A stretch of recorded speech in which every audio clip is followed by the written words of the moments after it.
സത്യമാണോ ആൻറ്റി ഈ പറയുന്നത്? വിശ്വാസം വരാതെ കസ്തൂരിയുടെ മുഖത്തേക്ക് ദീപ്തി തുറച്ചു നോക്കി. യെസ് മോളെ, ഇൻഡോ അമേരിക്കൻ സൊല്യൂഷൻസിൻ്റെ മേജർ ഷെയർ ഹോൾഡർമാരിൽ ഒരാളാണ് മിസ് താര മാധവ്. താരയും രാജീവ് മേനോനും തമ്മിലുള്ള റിലേഷൻഷിപ്പിനെ കുറിച്ച് ടോപ്പ് മാനേജ്മെൻറ്റിലുള്ള എല്ലാവർക്കും അറിയാം. ദീപ്തിയുടെ മുഖം പെട്ടെന്ന് മങ്ങി. കസ്തൂരി അത് പ്രത്യേകം ശ്രദ്ധിച്ചു. മോൾക്കറിയാമോ, മൈസ്കർ മിൽസ് എന്ന താരതമ്യേന ചെറിയ ഒരു കമ്പനിയുടെ കൊച്ചി ബ്രാഞ്ചിലെ വെറും ഒരു മാനേജർ മാത്രമായിരുന്നു രാജീവ് മേനോൻ. താര മാധവ് അയാളെ അവിടുന്ന് അടർത്തിയെടുത്ത് കോണ്ടിനെൻ്റൽ കൺസൾട്ടൻസി സർവീസിൻ്റെ ഡെപ്യൂട്ടി ജനറൽ മാനേജരാക്കി. എന്തുകൊണ്ട്? ഉത്തരം പ്രതീക്ഷിക്കാത്ത ചോദ്യമായിരുന്നു അത്. രാജീവ് മേനോനുള്ള അടുപ്പം കൊണ്ട് അയാൾ കൈവിട്ടു പോകാതിരിക്കാനുള്ള കരുതൽ. അവൾക്ക് അയാളെ കൊണ്ട് താൽക്കാലിക ആവശ്യം മാത്രമേയുള്ളൂ. അത് അയാൾക്കറിയാം. അതുകൊണ്ടാണ് അയാൾ സിത്താരയെ സ്നേഹിച്ചത്. പക്ഷേ മറ്റൊരു സ്ത്രീയുടെ പരിധിയിൽ കഴിയുന്ന ഒരു പുരുഷൻ്റെ ഭാര്യയായിരിക്കാൻ ആത്മാഭിമാനമുള്ള ഒരു പെണ്ണും തയ്യാറാവുകയില്ല. അതുകൊണ്ടാണ് സിത്താര ആത്മഹത്യ ചെയ്തത്. ദീപ്തിയുടെ മുഖത്തേക്ക് കസ്തൂരി ഇടം കണ്ണിട്ട് ഒന്ന് നോക്കി. തൻ്റെ വാക്കുകൾ കൊള്ളേണ്ടടുത്ത് കൊള്ളുന്നുണ്ടെന്ന് അവൾക്ക് മനസ്സിലായി. പക്ഷേ സിത്താര ചെയ്തത് മണ്ടത്തരമാണ്. ഒടുവിൽ ദീപ്തി സംസാരിച്ചു തുടങ്ങി. ചോദ്യഭാവത്തിൽ കസ്തൂരി അവളെ ഒന്ന് നോക്കി. താരമാധവുമായി അയാൾക്ക് വേണ്ടാത്ത ബന്ധമുണ്ടെന്ന് മനസ്സിലായപ്പോൾ എൻഗേജ്മെൻറ്റ് റിങ് ഊരി അയാളുടെ മുഖത്ത് എറിയണമായിരുന്നു. എന്നിട്ട് അന്തസ്സോടെ ജീവിക്കണമായിരുന്നു. അല്ലാതെ നാലാംകിട നായികമാരെ പോലെ ആത്മഹത്യ ചെയ്യുകയല്ലായിരുന്നു വേണ്ടത്. കറക്റ്റ്, മോൾ പറഞ്ഞതാണ് ശരി. നിന്നേക്കാൾ പ്രായവും പഠിപ്പും ഉണ്ടായിരുന്നെങ്കിലും നിന്റെ അത്ര ചിന്താശക്തിയും തൻ്റെ ഇടവും ഇല്ലാത്ത പാവം പെണ്ണായിരുന്നു സിത്താര. കസ്തൂരി അനുകൂലിച്ചു. സിത്താരയുടെ വീട്ടുകാർ അയാൾക്കെതിരെ പോലീസിൻ്റെ കംപ്ലൈൻറ്റ് കൊടുക്കണമായിരുന്നു. വെറുതെ വിടാൻ പാടില്ല ഇങ്ങനെയുള്ള കള്ളകാമുകന്മാരെ. ദീപ്തിയുടെ ക്ഷോഭം പതഞ്ഞുയർന്നു. അവൾക്ക് അമ്മ മാത്രമേ ഉള്ളൂ. അച്ഛൻ പണ്ടേ മരിച്ചു. സഹോദരങ്ങളുമില്ല. ഇനി കേസും പൊല്ലാപ്പും ഒന്നും വേണ്ടെന്ന് ആ പാവം വിചാരിച്ചു കാണും. രണ്ടുപേരും അല്പനേരം നിരാശരായിരുന്നു. അതിരിക്കട്ടെ, മോളെന്തിനാ ഇപ്പം ഇതൊക്കെ ചോദിച്ചേ? കസ്തൂരി പെട്ടെന്ന് തിരിച്ചു വന്നു. കോളേജിൽ നിന്ന് ഞാൻ പ്രൊജക്റ്റ് ചെയ്യാൻ പോയത് താരമാധവൻ്റെ കോണ്ടിനെൻ്റൽ കൺസൾട്ടൻസി സർവീസിലാണ്. അവിടെ വെച്ച് രാജീവ് മേനോനെ പരിചയപ്പെട്ടു. ഒരു സ്റ്റാഫ് പറഞ്ഞ് സിത്താരയുടെ മരണത്തെക്കുറിച്ച് അറിഞ്ഞു. സത്യം എന്താണെന്ന് മനസ്സിലാക്കാനാണ്. മോൾ എന്നോട് തന്നെ ചോദിച്ചത് നന്നായി. രാജീവ് മേനോനായിരുന്നെങ്കിൽ സ്വയം ന്യായീകരിച്ച് വേറൊരു കഥ പറഞ്ഞേനെ. അയാളെ കുറ്റപ്പെടുത്താനും പറ്റില്ല. താരമാധവനെ പോലെ പണവും പ്രതാപവും അധികാരവും സർവോപരി സൗന്ദര്യവുമുള്ള ഒരു സ്ത്രീയുടെ ചിറകിനുള്ളിൽ കഴിയാൻ ഏത് പുരുഷനും ആഗ്രഹിച്ചു പോകും. കസ്തൂരി പറഞ്ഞു. ആൻറ്റി ഈ താരമാധവനെ കണ്ടിട്ടുണ്ടോ? ദീപ്തി ചോദിച്ചു. ഉവ്വ്. യക്ഷിയുടെ സൗന്ദര്യമാണ്. വശീകരണ ശക്തിയുള്ള കണ്ണുകളാണ്. പുരുഷന്മാർ ഈയാൻ പാറ്റകളെപ്പോലെ പറന്നു ചെല്ലും. എന്ത് പ്രായം വരും അവർക്ക്? 29. എനിക്കൊന്ന് കാണണമെന്നുണ്ട്. കസ്തൂരി ഞെട്ടി. എന്തിന്? ചുമ്മാ. ദീപ്തി പുഞ്ചിരിച്ചു. വേണ്ട, ആ സ്ത്രീ അപകടകാരിയാണ്. എന്നെ കണ്ടിട്ടില്ലെങ്കിലും അവർക്ക് എന്നെ അറിയാം ആൻറ്റി. എന്നെക്കുറിച്ച് ഡാഡി അവരോട് സംസാരിച്ചിട്ടുണ്ട്. അവരുടെ കമ്പനിയിലേക്ക് പ്രൊജക്റ്റ് ചെയ്യാൻ വേണ്ടി. എങ്കിൽ കുഴപ്പമില്ല. പക്ഷേ രാജീവ് മേനോനുമായി മോൾക്ക് പരിചയമുണ്ടെന്നറിഞ്ഞാൽ ആ സ്ത്രീക്ക് സഹിക്കില്ല. സുന്ദരിമാരായ പെൺകുട്ടികളെ അയാളിൽ നിന്ന് അകറ്റി നിർത്താൻ വേണ്ടതെല്ലാം ചെയ്യും. എന്തായാലും സിത്താരയുടെ ആത്മാവ് അയാൾക്ക് മാപ്പ് കൊടുക്കില്ല. സംതൃപ്തിയും സമാധാനവും നിറഞ്ഞ ഒരു ദാമ്പത്യം അയാൾക്ക് ഒരിക്കലും കിട്ടുകയില്ല. ദീപ്തി പറഞ്ഞു. രാജീവ് മേനോനെ കിട്ടുന്നതിന് മുമ്പ് താരമാധവ് കൊണ്ടു നടന്നിരുന്നത് അഫ്സൽ അല എന്ന ചെറുപ്പക്കാരനെയാണ്. ഒരു ഹിന്ദി സിനിമാ താരത്തെ പോലെ സുന്ദരനായിരുന്നു അയാൾ. ഇപ്പോൾ MG റോഡിൽ ഒരു ചെരുപ്പ് കട നടത്തുകയാണ്. ഇത്രയും മതിയെന്ന് കസ്തൂരിക്ക് തോന്നി. പോകാനായി അവൾ മെല്ലെ എഴുന്നേറ്റു. Thanks aunty. രാജീവ് മേനോൻ്റെ പ്രതിശ്രുത വധുവിനെ ആരോ കൊലപ്പെടുത്തി കായലിൽ തള്ളി എന്നാണ് ഞാൻ അറിഞ്ഞത്. അതിൽ വല്ല വാസ്തവമുണ്ടോ എന്നറിയാനാണ്. വെറുതെ ഒരു ക്യൂരിയോസിറ്റി മാത്രം. ദീപ്തി പറഞ്ഞു. അതുകൊണ്ടെന്താ? പലരുടെയും യഥാർത്ഥ മുഖം മനസ്സിലാക്കാൻ കഴിഞ്ഞില്ലേ? മോളിനി എന്നാ തിരിച്ചു പോകുന്നേ? നാളെ പോകണം. ട്രെയിനിലാണോ? കസ്തൂരി അവളോട് യാത്ര പറഞ്ഞ് കോണിപ്പടികൾ ഇറങ്ങി. ആ നേരത്താണ് ദീപ്തിയുടെ മൊബൈലിൽ ഒരു കോൾ വന്നത്. അത് കാരണം അവൾ കസ്തൂരിയോടൊപ്പം താഴേക്ക് പോയില്ല. നോക്കിയപ്പോൾ രാജീവാണ് വിളിക്കുന്നത്. ആ കോൾ അവൾ എടുത്തില്ല. കുറേ നേരം ബെല്ലടിച്ച ഫോൺ താനെ നിശബ്ദമായി. രാജീവ് അപ്പോൾ സിത്താരയുടെ വീട്ടിലായിരുന്നു.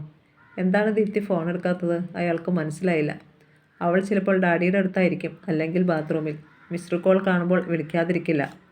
മോൻ എന്താണ് ആലോചിക്കുന്നത്? സാവിത്രി പെട്ടെന്ന് അയാളുടെ അടുത്തേക്ക് വന്നു. ഒന്നുമില്ലമ്മേ. എതിർവശത്തുള്ള കസേരയിൽ അവർ ഇരുന്നു. ദീപ്തി ഇപ്പോൾ തിരിച്ചു വിളിക്കല്ലേ എന്ന് അയാൾ ആഗ്രഹിച്ചു. സിത്താരയുടെ അമ്മയുടെ മുമ്പിൽ വെച്ച് അവളോട് സംസാരിക്കാൻ പറ്റില്ല. തിരുവനന്തപുരത്തെ ജോലിയൊക്കെ സുഖമാണോ? കൂടുതൽ ഉത്തരവാദിത്തങ്ങളുണ്ട്, എന്നാലും പ്രയാസമൊന്നുമില്ല, അയാൾ പറഞ്ഞു. തിരുവനന്തപുരത്തേക്ക് ഒരു ട്രാൻസ്ഫർ മേടിച്ചാലോ എന്ന് ചിലപ്പോഴൊക്കെ ഞാൻ വിചാരിക്കാറുണ്ട്. എനിക്ക് രാജീവിൻ്റെ കൂടെ വന്ന് താമസിക്കാമല്ലോ. ഒറ്റയ്ക്ക് എനിക്കിവിടെ വയ്യ. പേടിപ്പിക്കുന്ന ഏകാന്തതയാണ്. സാവിത്രി പറയുന്നത് കേട്ടപ്പോൾ അയാൾക്ക് ദുഃഖം തോന്നി. ഒരർത്ഥത്തിൽ സിത്താരയുടെ മരണത്തിന് താനാണ് കാരണക്കാരൻ. അവളുടെ ജീവിതത്തിലേക്ക് താൻ കടന്നു ചെല്ലുന്നില്ലായിരുന്നെങ്കിൽ ഇന്നും അവൾ ജീവിച്ചിരുന്നേനെ. അമ്മ ട്രാൻസ്ഫറിന് ശ്രമിക്കേ. അവിടെ വന്ന് എൻ്റെ കൂടെ താമസിക്കാം, അയാൾ നിറമനസ്സോടെ പറഞ്ഞു. പക്ഷെ ചിലപ്പോൾ തോന്നും ഈ വീട് വിട്ടു പോകരുതെന്ന്. കാരണം അച്ഛൻ്റെയും മകളുടെയും ഓർമ്മകൾ നിറഞ്ഞു നിൽക്കുന്ന വീടല്ലേ ഇത്. രതീതൻ്റെയും സിത്താരയുടെയും ആത്മാക്കൾ ഈ വീട് വിട്ട് എങ്ങോട്ടും പോവുകയില്ല. ഞാൻ ഇവിടെ തന്നെ ഉണ്ടാവണമെന്ന് അവർ ആഗ്രഹിക്കും. അമ്മയുടെ ഇഷ്ടം പോലെ ചെയ്യൂ. എന്തിനും ഞാൻ തയ്യാറാണ്. എനിക്കൊരു വേറൊരു ആഗ്രഹമുണ്ട്. രാജീവ് അവരുടെ മുഖത്തേക്ക് നോക്കി. സിത്താരയുടെ വിവാഹ പരസ്യം പത്രത്തിൽ കൊടുക്കാൻ വേണ്ടി ഞാനാണ് എഴുതിയുണ്ടാക്കിയത്. മോനു വേണ്ടി ഞാനൊരെണ്ണം തയ്യാറാക്കട്ടെ? പ്രതീക്ഷയുടെ തിളക്കം അയാൾ അവരുടെ കണ്ണുകളിൽ കണ്ടു. നമുക്ക് അല്പം കൂടി വെയിറ്റ് ചെയ്യാം അമ്മേ. സിത്താരയുടെ ഓർമ്മകളിൽ നിന്ന് ഞാൻ ഇതുവരെ വിമുക്തനായിട്ടില്ല, രാജീവ് പറഞ്ഞു. അവളുടെ ഓർമ്മകളിൽ നിന്ന് വിടുതൽ കിട്ടണമെന്ന് നീ വിചാരിക്കുന്നുണ്ടെങ്കിൽ അത് വെറും വ്യാമോഹമാണ് മോനെ. വേറൊരു പെൺകുട്ടി നിന്റെ ജീവിതത്തിലേക്ക് കടന്നു വന്നാലേ നിനക്ക് പഴയ ഓർമ്മകളിൽ നിന്ന് കുറച്ചെങ്കിലും രക്ഷപ്പെടാൻ കഴിയൂ. അയാളൊന്ന് നെടുവീർപ്പിട്ടു. എന്തായാലും ഉടൻ വേണ്ട, സമയമാകുമ്പോൾ ഞാൻ പറയാം. അപ്പോഴാണ് അയാളുടെ മൊബൈലിൽ ഒരു കോൾ വന്നത്. ജോൺ നെല്ലുവേലിയാണ് വിളിച്ചത്. രാജീവ് എവിടെയാണിപ്പോൾ? ഞാൻ എറണാകുളത്തുണ്ട്, സിത്താരയുടെ വീട്ടിൽ. ഗുഡ്. ഞാനിപ്പോൾ വേളാങ്കണ്ണിയിൽ നിന്ന് തിരിച്ചെത്തിയതേയുള്ളൂ, ജോൺ പറഞ്ഞു. എന്താ അവിടെ വല്ല ഷിപ്പിംഗ് ലൈനും ഉണ്ടോ? കളിയായി രാജീവ് ചോദിച്ചു. ജോൺ ചിരിച്ചു. അല്ല, ഒരു തീർത്ഥയാത്രയായിരുന്നു. പഴയ കടം വീട്ടാൻ. പണ്ട് കുട്ടിക്കാലത്ത് ഒരു പനി വന്നപ്പോൾ നേർന്നതായിരുന്നു. അതെ, കടങ്ങളെല്ലാം വീട്ടണം, ഒന്നിനും മുടക്കം വരരുത്. താനെന്തോ മനസ്സിൽ വെച്ച് പറഞ്ഞതാണല്ലോ, ജോണിന് സംശയമായി. അതെ, കടങ്ങളെല്ലാം വീട്ടാൻ ഞാനും തയ്യാറായി കഴിഞ്ഞു, രാജീവ് പറഞ്ഞു. എനിക്ക് തന്നോട് സംസാരിക്കാനുണ്ട്. കാസിനോയിലേക്ക് വാ. 1 മണിക്കൂറിനകം ഞാൻ എത്തും. ജോണിൻ്റെ ഒപ്പം ഒരു ബിയർ കഴിച്ചിട്ട് വളരെ നാളുകളായെന്ന് രാജീവിന് തോന്നി. സാവിത്രിയോട് പറഞ്ഞിട്ട് അയാൾ കാറെടുത്തിറങ്ങി.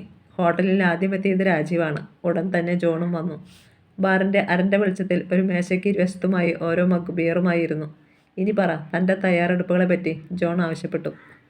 മേജർ ജയരാമിനെ ഞാൻ ശരിക്കും വേദനിപ്പിക്കും. അതിനുവേണ്ടി ഞാൻ അയാളുടെ മോളോട് പ്രേമം അഭിനയിച്ചു തുടങ്ങി, രാജീവ് പറഞ്ഞു. അവളോ?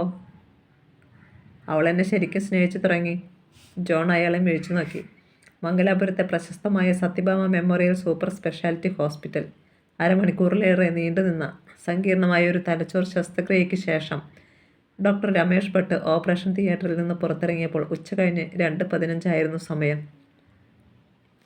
ആ ഹോസ്പിറ്റലിലെ ചീഫ് ന്യൂറോ സർജനായിരുന്നു വെളുത്ത സുമുഖനും 45-കാരനുമായ രമേഷ് ഭട്ട്.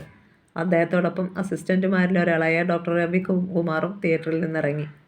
4-ാമത്തെ നിലയിൽ തന്നെയുള്ള രമേഷ് ഭട്ടിൻ്റെ മുറിയിലേക്കാണ് അവർ നടന്നത്. നീണ്ട ഇടനാഴിയിൽ നേഴ്സുമാരും യൂണിഫോം ധരിച്ച അറ്റൻഡർമാരുമല്ലാതെ വേറെ ആരും ആ നേരത്ത് ഉണ്ടായിരുന്നില്ല. Ravi, you are the duty doctor today? ഒപ്പം നടക്കുമ്പോൾ രമേഷ് ഭട്ട് ചോദിച്ചു. Yes sir. പേഷ്യൻറ്റിൻ്റെ കണ്ടീഷൻസിനെ കുറിച്ച് 1 മണിക്കൂർ ഇടവിട്ട് എനിക്ക് റിപ്പോർട്ട് തരണം. ശരി സാർ. എമർജൻസി ഉണ്ടായാൽ എന്നെ വിളിക്കാൻ മടിക്കണ്ട, ഞാൻ വീട്ടിൽ തന്നെ ഉണ്ടാവും. ശരി സാർ. ഡോക്ടർ രമേഷ് ഭട്ട് അദ്ദേഹത്തിൻ്റെ പേരെഴുതി വെച്ചിട്ടുള്ള മുറിയിലേക്ക് പോയി. റിവോൾവിംഗ് ചെയറിലിരുന്നിട്ട് രമേഷ് വേശവലിപ്പിൽ നിന്ന് മൊബൈൽ എടുത്തു നോക്കി. ആരൊക്കെയോ 4 പേർ വിളിച്ചിരിക്കുന്നു. കൂട്ടത്തിൽ കാദംബരിയുടെ മിസ്ഡ് കോളുമുണ്ട്. അദ്ദേഹത്തിൻ്റെ ഭാര്യയാണ് കാദംബരി. ഉടൻ തന്നെ അവളെ അദ്ദേഹം വിളിച്ചു. പക്ഷേ ഫോൺ ബെല്ലടിച്ചു നിന്നതല്ലാതെ കോൾ കിട്ടിയില്ല. കാദംബരി ക്ലാസ്സിലായിരിക്കുമെന്ന് അദ്ദേഹത്തിന് മനസ്സിലായി. ജെറോഡോ കോൺവെൻറ്റ് സ്കൂളിൽ അധ്യാപികയാണ് കാദംബരി. പെട്ടെന്ന് സിസ്റ്റർ നിർമ്മല പേപ്പർ കപ്പിൽ ചൂടുകാപ്പിയുമായി വന്നു. Thank you.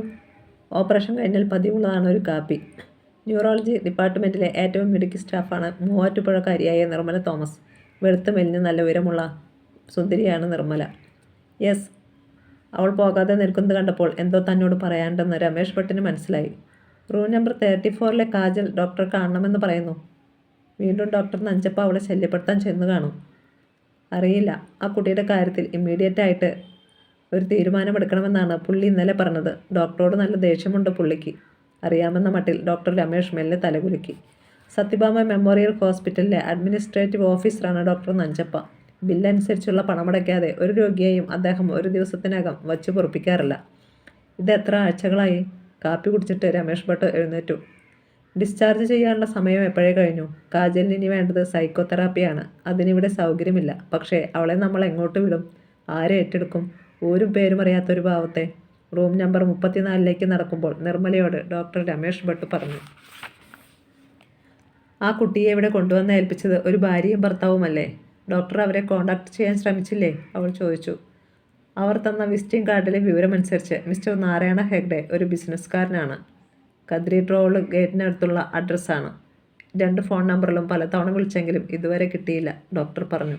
ആ കുട്ടിക്ക് ഓർമ്മശക്തി തിരിച്ചു കിട്ടാൻ നമുക്കിനി പ്രാർത്ഥിക്കുകയേ നിവൃത്തിയുള്ളൂ. Yes, but it will take time. ആക്സിഡൻറ്റിൽ തലച്ചോറിലെ ചില സെൽസ് നഷ്ടപ്പെട്ടിട്ടുണ്ട്. അവ റെജുവിനേറ്റ് ചെയ്യണമെന്നില്ല.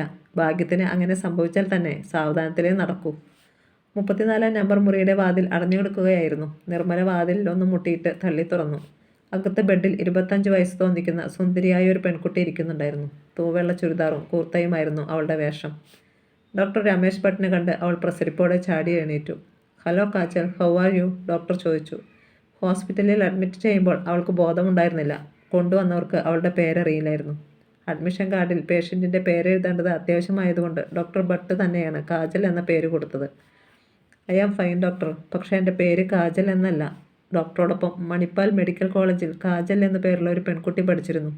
അവളുടെ മുഖഛായ തോന്നിയതുകൊണ്ടാണ് ഇവൾക്ക് കാജൽ എന്ന പേര് കൊടുത്തത്. പിന്നെന്താണ് നിൻ്റെ പേര്? കൗതുകത്തോടെ ഡോക്ടർ ചോദിച്ചു. ഇന്ന് രാവിലെ എനിക്ക് എൻ്റെ യഥാർത്ഥ പേര് ഓർമ്മ വന്നു. സിത്താര എന്നാണ് എൻ്റെ പേര്. ആശ്ചര്യത്തോടെ അദ്ദേഹം അവളെ നോക്കി. സിത്താര? യെസ്, മിസ് സിത്താര യതീന്ദ്രൻ, അവൾ പറഞ്ഞു. ആരാണ് യതീന്ദ്രൻ? എൻ്റെ ഡാഡിയാണ്, പക്ഷേ മരിച്ചുപോയി. അമ്മയുടെ പേരെന്താണ്? ഉത്സാഹമായി ഡോക്ടർ രമേശ് ഭട്ടിന്. കസേര നീക്കിയിട്ട് അദ്ദേഹം അടുത്തിരുന്നു. സാവിത്രി. എവിടെയാണ് സിത്താരയുടെ വീട്? പെട്ടെന്ന് അവളുടെ മുഖത്തെ സന്തോഷം മങ്ങി. അറിയില്ല ഡോക്ടർ, എത്ര ശ്രമിച്ചിട്ടും വേറൊന്നും ഓർമ്മിച്ചെടുക്കാൻ പറ്റുന്നില്ല. ഡോക്ടർ ഭട്ട് നിരാശയോടെ നിർമ്മലയെ നോക്കി.